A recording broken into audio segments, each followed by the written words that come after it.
sometimes I sit here just kind of staring off into space, thinking of how to start. Yeah. So I've usually decided what I want to talk about. Today I'm having a hard time starting because I don't know, I just am. I'm having a hard time starting.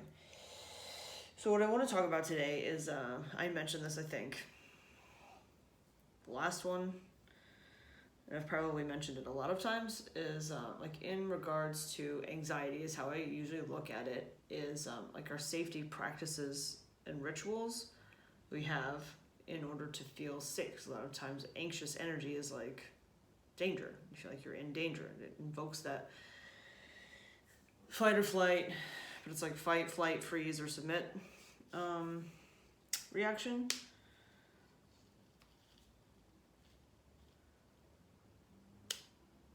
Very seldom do I get to submit. Anyway, so anxiety, yeah, invokes the feeling of danger. You're like, oh, so you don't feel safe. Don't feel safe. And okay, so the other day, whenever it was, I'm not sure, I like said a thing or posted a thing about not feeling awesome, you know? Because like different people listen to these, then will scroll through and like read a post, you know? Some of you are the same people, some of you are completely different.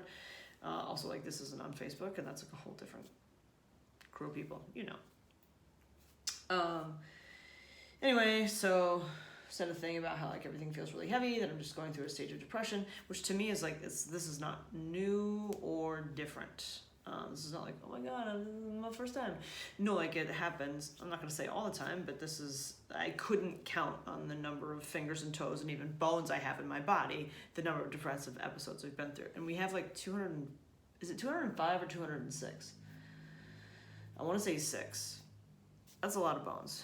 I've had more than that number of episodes, right? And sometimes they're short for a moment, not usually. It would be like a day or part of a day or many days or weeks or months, or like a year or so. Anyway, so when I share about it in the moment, my intention is to create connection and but not necessarily with me. Like I don't know how to say this.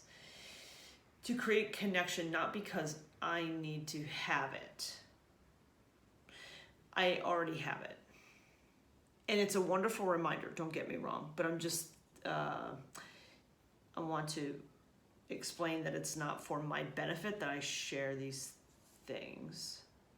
It feels good when I share things and people are like, oh my god, that totally made sense to me. I'm like, oh, that's good. You're doing a good job, Jessica. But it's really in the name of trying to be of service to others. And I don't mean to sound like whatever I have is so precious, I'm going to fucking save the world. And then I'm just being of service by saying words out loud and putting them on the internet. No. It's just like the easiest way that I can think of to contribute some of the beneficial things that I have discovered for myself, like through the teachings of other people, but also the just, I don't know, through my own discovery. Yeah, if I can take anything good that I have and share it, then it like multiplies it. You know, they say that in AA, NA, maybe both of the A's, I'm not sure. One of the anonymi. That the only way you get to keep what you have is to give it away. And really, it's like you live on, or your thoughts live on, or the good, the joy, like your family name lives on, you know? It's like that. People want to like be remembered for something. I want to be here for a fucking reason. I feel like there must be a reason. I guess I'm not done yet. So let's anyway, what are we talking about? Safety rituals and people. Oh yeah. Okay. as a person with anxiety, a lot of times I don't feel safe. And it's not really like how some people need to face the door. You know, a lot of most men, they want to see like, what is the danger that is coming through to get me? And I'm not saying that men are living in fear or anxiety. Maybe they just want to be prepared, you know, because that's their like role. I just mean fear. I don't know what I mean. I'm not like super clear on this right now. I'm kind of trying to figure this shit out. Yeah, obviously I say that all the fucking time, but this is like a new kind of realization, or like I'm digging up some shit that I'm not sure what it is or like exactly where it came from. I just have this feeling about, I don't know, early in my life, and I don't know, I feel like maybe I forgot some things I was probably trying to protect myself from. Maybe, I don't know. No, I do know. I just feel weird. That's why I'm questioning myself. No, that's probably definitely what happened. Anyway, I'm not really sure what to do with it, but I realize that having these thoughts I'm having right now is like, oh, you actually don't feel safe with men.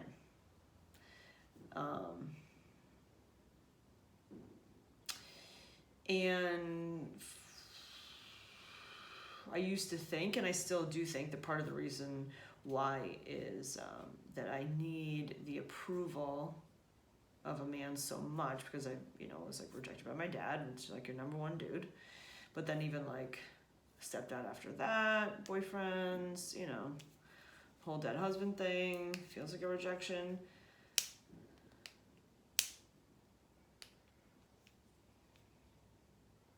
I want the approval. What am I talking about that?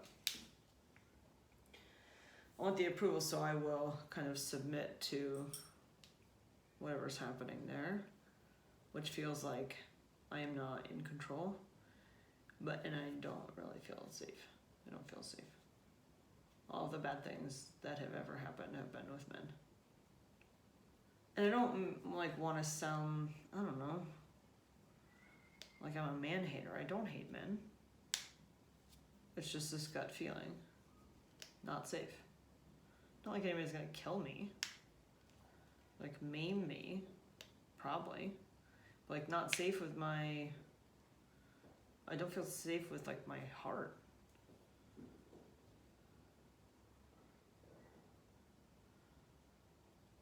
Yeah. And then the resulting torture in my mind, even when it's about women, it's because of a man. So I don't know if this stuff is coming up right now because I'm just always looking and, or if it's coming up right now because I'm with an actual real person, like a real person, like not some fake pretend bullshit person. I've been with a lot of bullshit people over the last, Jesus, it's been 6 fucking years. A lot of bullshit. Nothing real. That's not to say, I've had genuine connection, sure. And I think all of those men got something from me. You fucking know you did. And I learned lessons from them, which gave me something, right? Just didn't move me any closer to feeling safe or good about myself. Yeah. And probably I had those interactions and relationships because I was not ready for a real person, because the real person, maybe perhaps, let's bring it back, is bringing up this stuff that I have been protecting myself from, right? So if I don't have to worry about some bullshit person who is ruling my thoughts, making me paranoid, and like fucking with me all the time, keeping me like questioning, what if, like I'm telling you.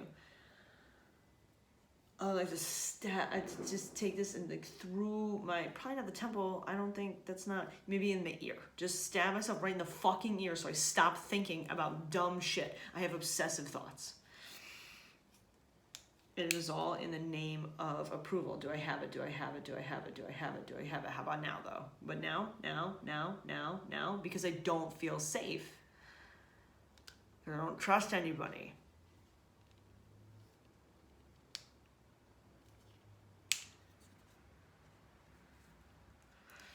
But that's not true. This is a terrible pen to try and chew on. Great pen to write with, though. I like it. I'm a ballpoint person. Don't come at me with no fucking gel pen. Get out of here. The way I aggressively grip a pen and then push into the paper, come on. Fucking fancy gel tip. Anyway, where are we at? Don't feel safe.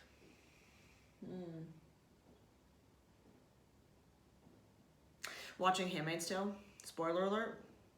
So we just watched season 4, episode 9.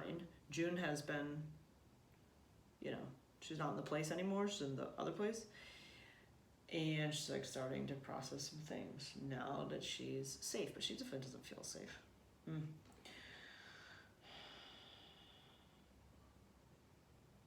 The connection with women,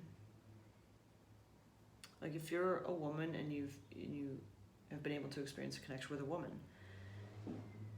meaning like a real connection without feeling like self-conscious or comparing yourself or seeing the other woman as like your competitor. Did I just say that? Probably.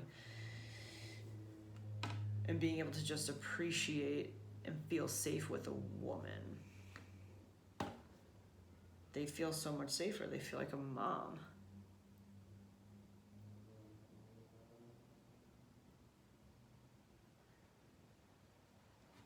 Like a mom.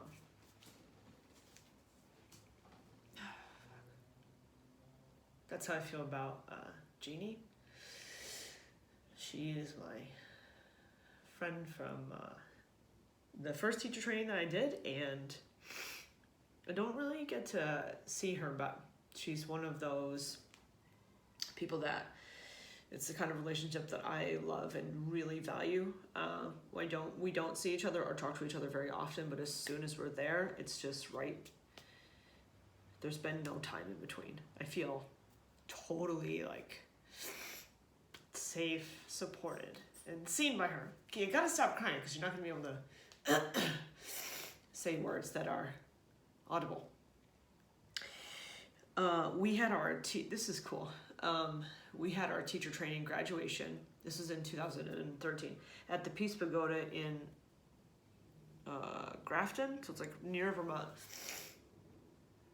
And then in 2015, after Dan died, and I was just a sack of skin and bones and muscles that just went from one drink to the next, or like one bed, just a fucking shell of a person. Not even a shell. There was not even anything firm about me at all. Maybe that's why I try so hard to be hard and tough. Yeah, because I was just a liquid pile. Anyway, Jeannie took me to the Peace Pagoda. And she didn't make me feel... Here's the thing about grief, and then maybe I have talked about this before, is a lot of times as the one who is experiencing grief and sharing that with someone else, the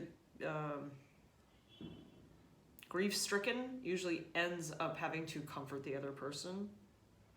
Because people are like, oh my God, I can't imagine that this thing happened to you. Oh my God, I'm so sorry. I don't know how you do it. You're so strong. Oh my God, oh my God. Like they're freaking out for you. And I know it's awkward when somebody like tells you something, like a real thing that maybe, you haven't experienced before. Maybe people don't tell you shit. So you gotta practice, I'm just telling you. If somebody's going through a thing, it's not about you. Don't make them comfort you about their trauma or their grief, okay? And how you don't do that is, okay, this terrible thing happened. You say, I'm sorry to hear that. How can I support you? Not let me know how I can support you. Because that's like, I feel like that's like a veiled threat. That's not the right term. When someone says like, if you need anything, let me know. I'm not gonna fucking let you know. I'm not gonna let you know that I need something. No.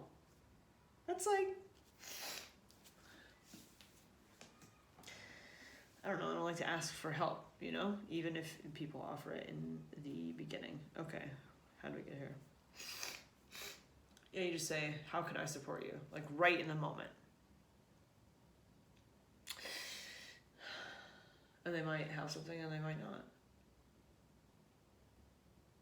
Anyhow, she took me to the Peace Pagoda and she was just there. Like she is the definition of holding space. It's like such a yoga, mystical way of thinking, but really she is, if there is a yoga goddess, I'm telling you, it's her. I have no idea what her asana practice looks like and it doesn't fucking matter. She's I was saying I was a liquid form of a person. She is like the lightest, like she just floats on the earth because she's so light. She's like an exhale. She's an exhale person. I hope that you have somebody in your life where you have experienced somebody like that, where when you're with them, it's just all love and it's real and you can just exhale. You don't have to be any other way than how you are. And if you're a woman and you're listening, it's probably a woman. And if you're a dude, it's probably a woman. Y'all aren't that comforting. I'm making light of it. That's not true. Some of you are. I have wonderful male friends. Christopher is the best human that I know. Like really fucking good. But he's such a dick sometimes. So it's like surprising, and I see it in other people too when they like realize that he's such a good dude because he puts on like a really good act of what a creep he is. And he's a creep, don't get me wrong, but he's a harmless creep. Anyway, so yeah, where we find comfort and why. The deep exhale. Jeannie, thank you. She doesn't even watch these. Yeah, people like that. Are we done?